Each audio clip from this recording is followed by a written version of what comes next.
Hello guys, welcome back to this channel. In today's video, I'll be showing you how to make audio sound muffled on InShot application.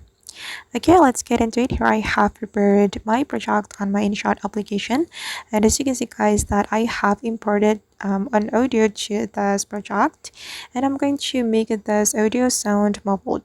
If we want to do that, we can click on the audio and we're going to use the InShot voice effect to make the audio sound muffled. We can go to the voice effect option right here, and you can choose this voice effect to make your audio sound muffled, or you can also choose this one guys, and I prefer this one, so I'm just gonna choose it. Then we can click on the check mark, and this is the result.